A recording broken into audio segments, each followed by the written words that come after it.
Hey everybody, welcome to the Falcon one-shot. We're going to be taking a look at Chroma Squad here today. Chroma Squad's a really interesting game for me to actually define. It is a tactical RPG as noted by the title itself. However, there's also a tycoon type of element to the game itself. Essentially, I'm going to be skipping the tutorial for this because it kind of tends to run a little bit long giving you the background of the story itself, so I'll do that for you.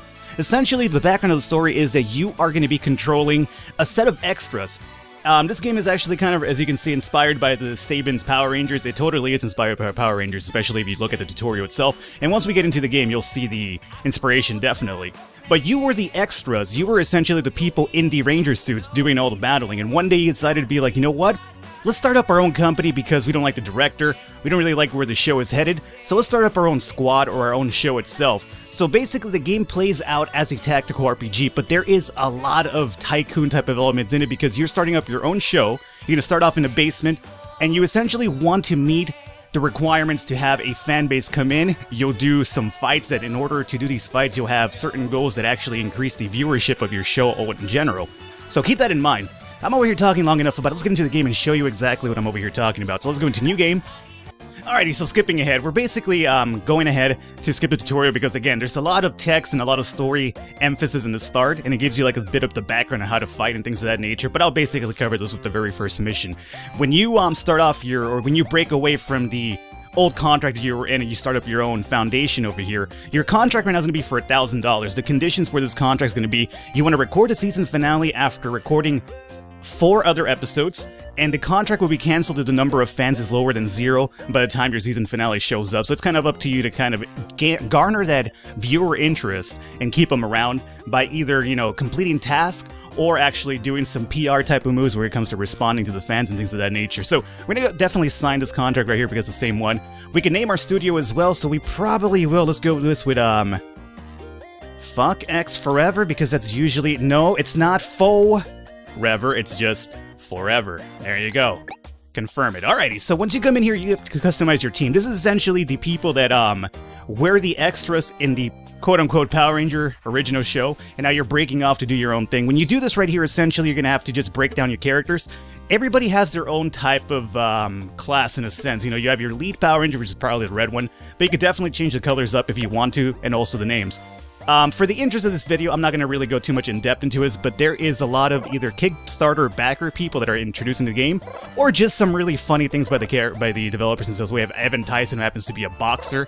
Mike Tyson, obviously. We have Dude Lee over here, which could be Bruce Lee, Chinese lead actor in major fighting movies of all time. So all of these people will have different skills that kind of either permutate pretty well to what that class is, or it might not. For instance, the lead character has a 50% extra health. The techie over here gains skill regen when you use any skill. And all of these classes have a different type of element to them that'll kind of support each other in battle. The assault and basically your big brawn. What I like to do for the assault is go with the Tyson character. We have Wesley Stripes over here. Wesley Snipes. He's even got the Demolition Man look, which I love, by the way. Let me go into just going with Evan Tyson for assault. For scout, I forgot what I initially picked, but I think I actually went with the quote-unquote Taylor Swift type of character, which, let me see if I can find her here really quickly. I think it was Taylor Swift anyway. I could be wrong on this one. Is this always randomized? I'm seeing Wesley Snipes. Oh, you know what? She might be. Here she is. No, it's Scarlett Johansson. It's Alert Johansson. It's not Taylor Swift. So with her, you could basically get a +1 conversion rate of fans. So having Alert Johansson on the show will give you some more fans as well. So once you're done that over here, you have $1,000 right now to kind of spend around. Your actor salaries are $130, so keep that in mind. So your expected balance should be $870 in general. What I like to do is start off over here and come over here and buy some boots and some paintball gloves. And these all basically give you different statistical upgrades to your characters over here. So for instance, for Dude Lee, let's go ahead and get him the gloves over here. We'll buy and equip those. And we'll also do the hiking boots for him, buy and equip those, and I'll give him more health and more strength right here.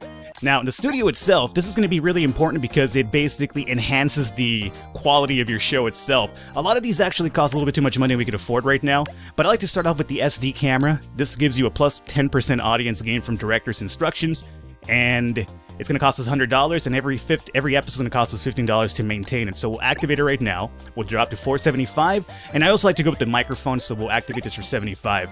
Alrighty. And down the line, you could definitely upgrade these more. You could do condenser microphones, etc., etc. And you could continue activating these a bit more. You'll probably get the HD camera down the line as well. But to start off right now, we can't really afford the bigger studio as well, so we have to stick around with our original one. Let's go into our very first recording session over here. The first episode, the pilot episode for your very own series. Today, Chroma Squad will deal with a new threat that appears near a science lab. My max audience for this is going to be 2,800. The location is going to be the warehouse of Blue's uncle. So we're going to have 2,800 people watching, and we want to definitely retain some of these so that we can meet our contract at the end of the series over here, or the season finale anyway.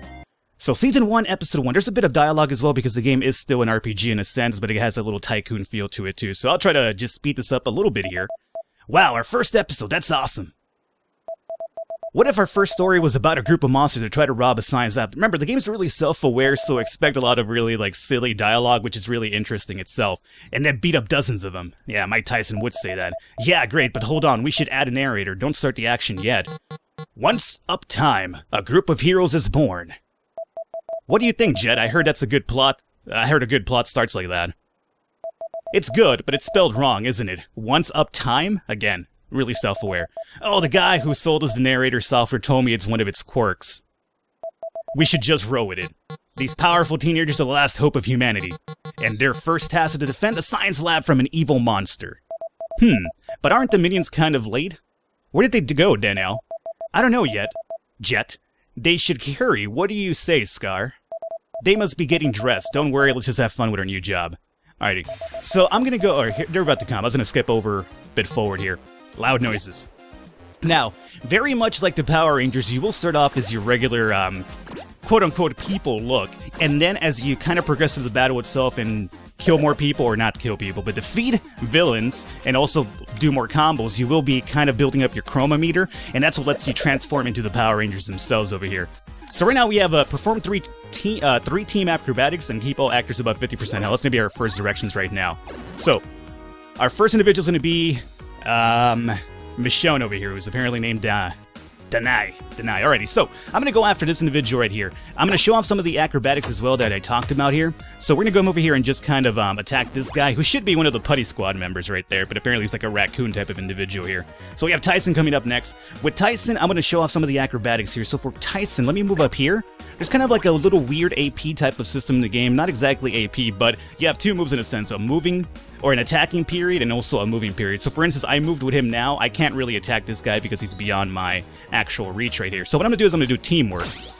Now with teamwork, as you can see over here, these yellow tiles now indicate where I could actually launch, quote-unquote, Jet Li, Bruce Lee, whatever you want to call him here, into the map itself, because he could use Tyson as a launch in terms of getting pretty far off. So for instance, I want to jump all the way over here.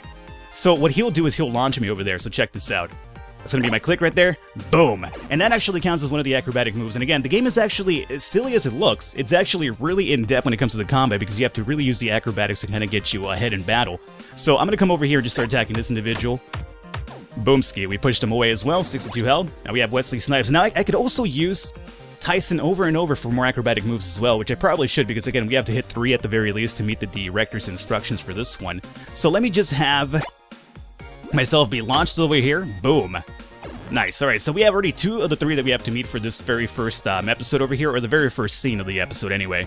Now we have old Scarlett Johansson, or Alert Johansson over here.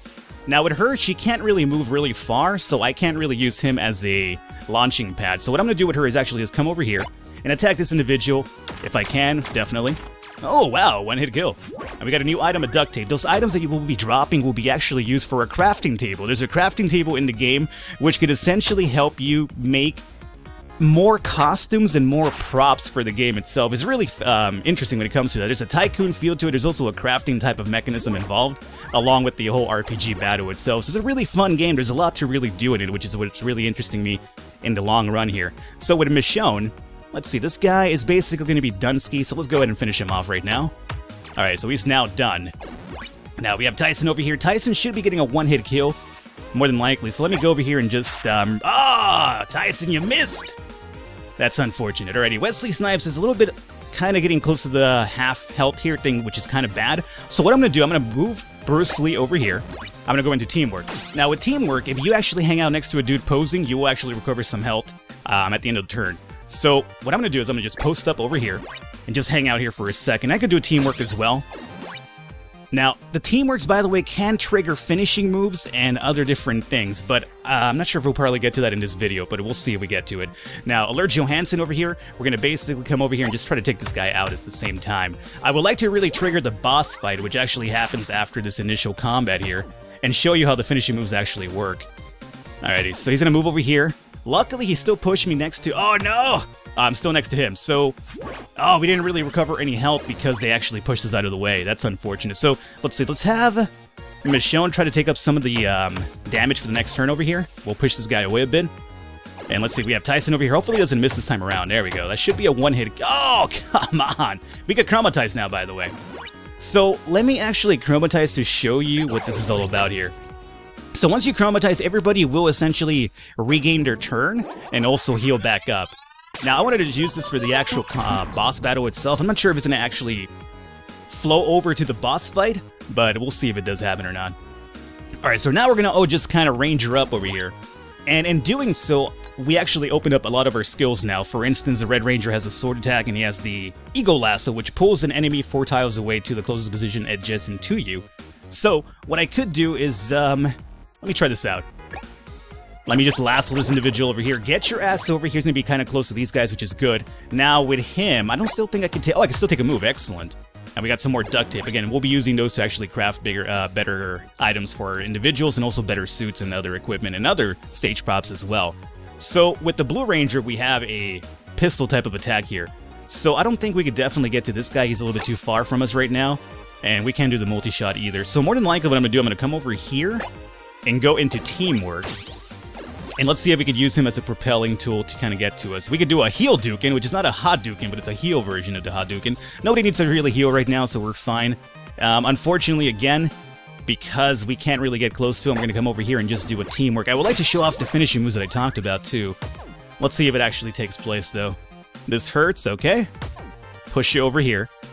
So we're getting kind of in position for that. Oh, there's a third dude over here, too. I didn't see that guy. All right, I'm going to try to use one of my finishing moves on one of these individuals, which unfortunately is not the boss, but we'll see how this kind of goes. So, for Danae, for some reason, I can't move. There we go. Let me come over here, and let me teamwork up. This is going to be to initiate the actual finishing move itself. Now, having done that, I can come over here with the Black Ranger, teamwork up, Red Ranger, teamwork up, Blue Ranger over here. And check this out. I believe this should trigger it, but let me see if I am incorrect. Maybe it's only at a certain point. But now that we have basically everybody posing and doing their teamwork around the enemy, it's got to be adjacent spaces, by the way.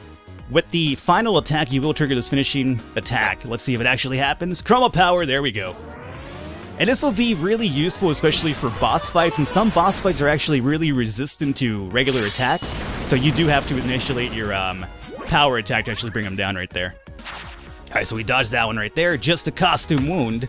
That one did take some damage right there for us. We still have to do one more acrobatic move, by the way. So, before we finish this up, let's go ahead and... You know what, let's come over here, I'm going to say, and we'll teamwork up, because I want to actually get this attack over here. So, let's land over here with the launch.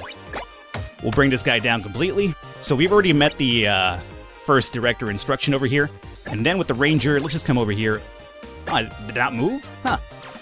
And that was a double attack because she was still posing around the area of that enemy right there. So you could also trigger double attacks as well, not just only the final attack power right there. So we met all 2 of the director's requirements right there. After defeating the powerful aliens while the squad was planning what to do next, something devious appears. Alrighty, so we have like a wizard holding a stoplight of some kind. That's an amazing entrance. Transmitter, this will be great. Keep it up. Chroma Squad, or Chroma Squad, why did you have to mess up the visit to the science lab? You will face the consequences, but not right now. I'll come for you later. So he's essentially either the boss for this series, or for this season, or I'm not sure exactly how that's going to play out. But there's another boss that we have to fight right now. What were you doing in that lab? It's none of your business. And he just teleports away. Wow. What was that traffic light guy, and where did he go? Wait, Mike, are you role-playing, or are you really lost right now? Oh, come on, Danae, I'm role-playing. Go on with the story. Okay, well, I don't know, Mike, and I can't track it with my scanner. That monster may strike again any minute now.